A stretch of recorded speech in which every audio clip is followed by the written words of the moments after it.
Matt Noble of Gold Sorry. Derby. Yeah, with William Goldberg, director of Unstoppable. William, I just want to start off by asking this film, if I've learned anything, life's about choices. What's a choice you made as director that was important? Well, I think casting Jarrell Jerome was incredibly important. I think one of the choices I made, which I think served the film well, was to shoot the film in a sort of kind of a verite style. If the whole film was handheld, I wanted to put the audience in the room with the family or on the mat with the wrestlers, and I think that style served the film and kind of made it a little bit more unique. And I wanted to tell the story from Anthony's point of view, and I think that also helped with that. Mm. What was your biggest challenge as director approaching this story? Um, well, I mean, in terms of just the physical directing of it, working with actors was something I had the least experience with of all the sort of aspects of this, and so that was a challenge. And I just, you know, I kind of used how I like directors to talk to me as an editor, and I spoke to the actors the way I like to be spoken to, in terms of not telling them exactly what to do, but telling them what the intentions are and what the motivations are and what the subtext of the scenes are. And they seem to respond to that. I mean, I got an extraordinary cast. I think that goes without saying, just, when you hear the names. And so through that, they were able to bring a lot of detail and authenticity to the roles. And in terms of just challenges, physical challenges, like shooting all the wrestling in a very limited amount of time, and I walked onto the set at the Galen Center at USC, which is I think a 12,000 seat arena, the night before we were going to shoot, and I walked in and I was like, why did they think that it was a good idea to let me direct this? It was just like it was so huge, and I was just put your head down and just do it, and keeping, like, I was never so aware of the time of day never more aware than I was while I was directing, because you're constantly looking at your watch and looking at how much work there is to be done, and gauging what are the important shots, what can I let go, am I going to get it all, and how do I, and how do I save time, and that constant worrying about making the days and still getting the performance and the angles and everything I need was that was this sort of one big pressure that was constant. Yeah, this is your feature directing debut. What is something that surprised you about directing a film? I mean, this may sound silly, but it was that how talented everybody was. I mean, I don't know what I expected. Like, everybody had such great ideas, and I made it very clear that I wanted to hear them, just at the right time, and not like, and all at the same time.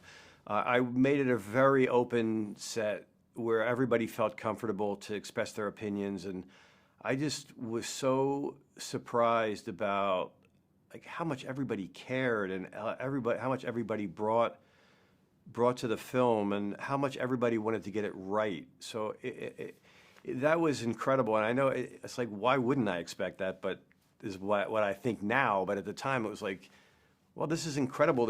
Everybody is so helpful. You think you're going to be out there alone, but you're really not. I mean, it is a team of people with a singular goal. And I think the other thing that surprised me a lot was, as many times as I heard the dialogue in my head and heard the lines in my head with these actors, but when you get on set or you're rehearsing and they do it some way that you never thought of, and it's better than anything you thought of, and that was such a pleasant surprise at so many different times during the making of the film. Can you think, do you have any example of a scene where a line or a moment was sort of said in a way that you hadn't expected and did sort of surprise you, or a way you'd never thought of? Yeah, the one that comes to mind, I'm sure there's many, but the one that comes to mind first is this, and we did it, I think, on day 3 of shooting, so we were still all getting to know each other a little bit. And it's a scene where Judy's throwing all the clothes, or Rick's clothes, in the boxes after she's found out that he defaulted on the mortgage. And Jarrell is trying to get Jennifer's attention and keeps going, "Mom, mom, mom," and she's just not hearing him because she's so fixated on her, her not realizing what was happening in their marriage. And he finally yells, "Mom," really loud, and I think it surprised everybody, including Jennifer. And I think the reaction you see from Jennifer is a real one. And I just thought it was, because you need that dynamic range in a scene. You need the highs and lows, and I think it added an element of just put a blast of energy into the scene that was terrific. And then the other sort of thing that I think of is the scene where Judy reads Jarrell the letters that, which actually happened. The third grade class wrote all these letters to Anthony. And when she's reading the letters and telling the story about, about how when she was little, her mom wanted to raise Anthony as her brother, and that she didn't permit that, and that she felt responsible for Anthony being born missing his leg.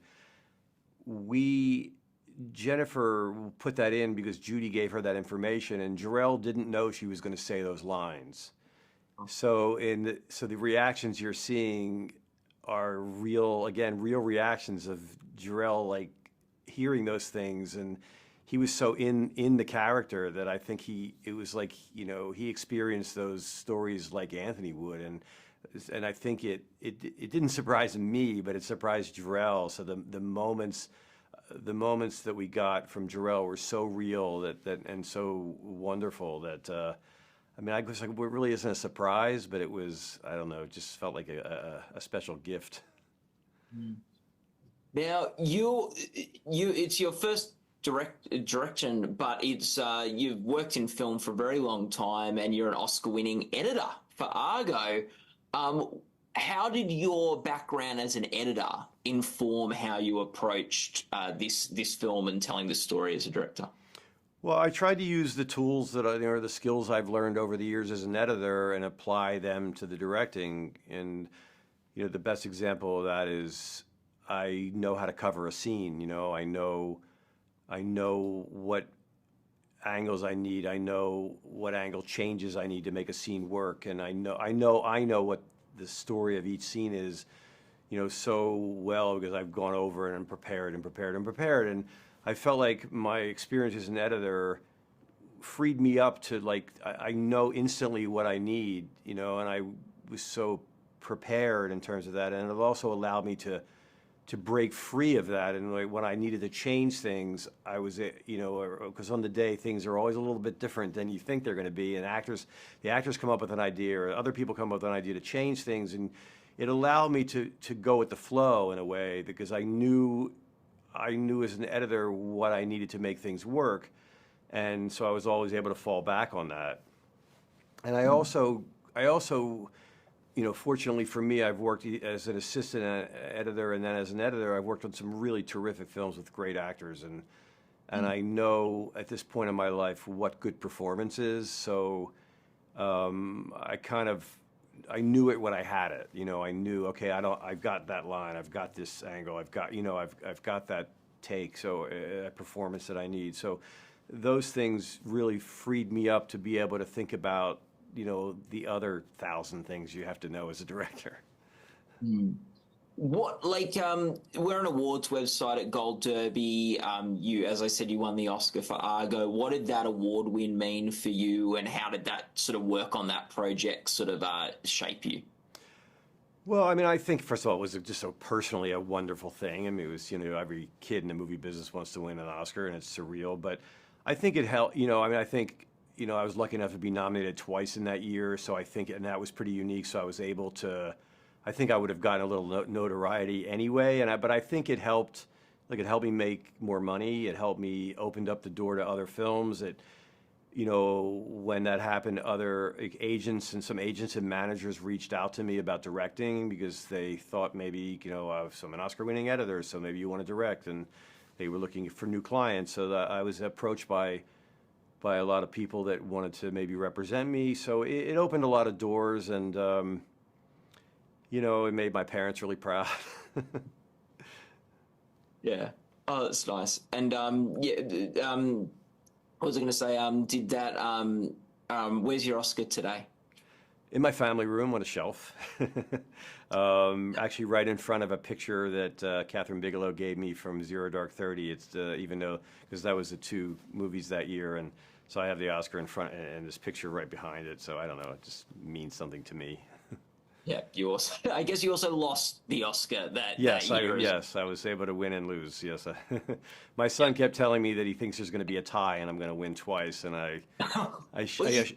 what's that? You would have been a two-time Oscar winner if No, you'd I tied. know. And I told him, no, there's no ties. There's no ties. And then, of course, that year there was a tie Yes. for Zero Dark 30, and I can't remember the other one. There were two tie for sound editing. So, and the first thing my son said to me when I came home was, "I told you so." Oh, I love that. This film is a lot about goals. What was your goal in telling this story? My goal was to be authentic, and to be real, and to not, and not be preachy. It was just about let the story tell itself. Anthony's story is so amazing and so unique, and he did such an extraordinary thing and continues to do extraordinary things that I just wanted to get out of the way of that and not, and not overdo it. I just wanted it to feel authentic, and I wanted to put the audience in the room with the family or on the mat with the wrestlers and make them, make it very experiential. And that's, I think we were able to do a pretty good job of that. Yeah. Is there like a film or a moment when you sort of knew you wanted to tell stories? Yes. The film that made me want to do that is The Conversation. Wanted to make me be, wanted to, it was that and Lenny, the two films where I just thought, wow, I just thought you could see the magic of the editing. You could see how gifted and how these editors were, and how much you can tell a story through editing. And I don't know, just those two films really inspired me. Then I learned that Lenny was not originally shot to be constructed that way, that they made that film in the editing room. I mean, I became friendly with Alan Heim, who cut the film, and he told me, oh yeah, it was meant to be told linearly, and they weren't happy with Dustin Hoffman's performance. They didn't think it was intense enough, so Bob Fosse and him came up with this way to tell it non-linearly, and then I really knew, like, okay, I got to try. This is something I want to do, and I love. As soon as I started doing it, I loved it, and I decided that I would try and come to Hollywood and be an editor, and I was lucky enough to make that happen. Oh my gosh! And if you were to like, I don't know, think of one word that encapsulated what Unstoppable is about, what word would you use? I think that's the word. You can't use the word unstoppable, but I think it's let's see, one word, perseverance. Yep. I think that and perseverance or family. Mm. I think it's a real testament to, especially obviously Judy and Anthony's relationship, and how they were able to raise each other and make each other better. Yeah, and they sort of serve each other, those two words too. Yeah. Like, it's family that fuels his perseverance, and like he's persevering for his family. So yeah, that's awesome. Yeah. Like, all the best of luck with the upcoming awards down the pipeline, William. People can go to goldderby.com to follow the awards odds and join the discussion in our forums. And William, just thanks so much for your time today. I really appreciate it. Thank you. It's nice talking to you.